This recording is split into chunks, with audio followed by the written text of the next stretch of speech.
गुरुजी, आपकी कृपा से बताने की सामर्थ्य शब्दों में तो नहीं है।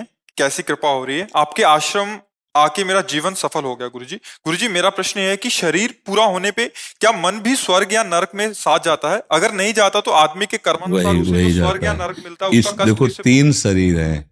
एक स्थूल शरीर जो आप ये देख रहे हैं, ये यहीं छूट जाता है और इसकी गति हो जाती है। अगर गाड़ भी दिया जाए तो भी जल तत्व जल में, वायु तत्व वायु में, आकाश तत्व आकाश में, अग्नि तत्व अग्नि में, पृथ्वी तत्व पृथ्वी में। अगर जला दिया जाए तो इसकी गति यही होती है अंतिम।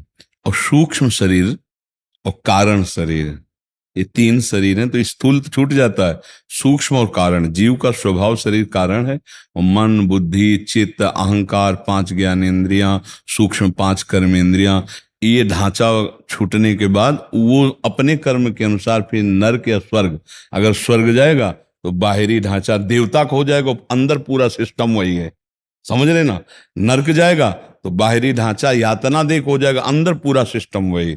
दुख सुख का भोग ऐसे ही, जैसे हम तुम्हें उदाहरण से बताते हैं कि जब आप स्थूल शरीर सैया में पड़ा होता है और आप स्वप्न देखते हैं अच्छा या बुरा, तो ये शरीर तो पड़ा होता है, लेकिन अगर पिटाई हो रही तो कष्ट का अनुभव होता है ना, स्वप्न में भय लगता है ना।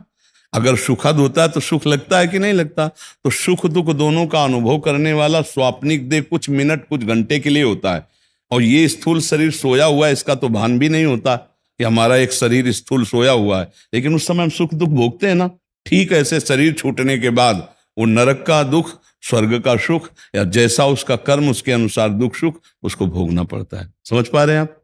इसीलिए हमें जीते जी ऐसी स्थिति करनी है मन की कि भगवान में लग जाए तो दुख सुख से बच जाएगा। सावई मना कृष्ण पदारविंदो, मन हमारा श्री कृष्ण चरणों में लग जाए, प्रियाजू के चरणों में लग जाए तो पाप पुण्य दोनों नष्ट हो जाएंगे, हम सदा आनंद में हो जाएंगे। सुख दुख से परे प्रसन्नता आनंद में, भगवदानंद में डूब जाएंगे। इसीलिए सत्संग किया जाता है, नाम जप किया जाता है, भगवान की लीला कथा गाई जाती सुनी जाती, जिससे हमारा मन भगवान में लग जाए।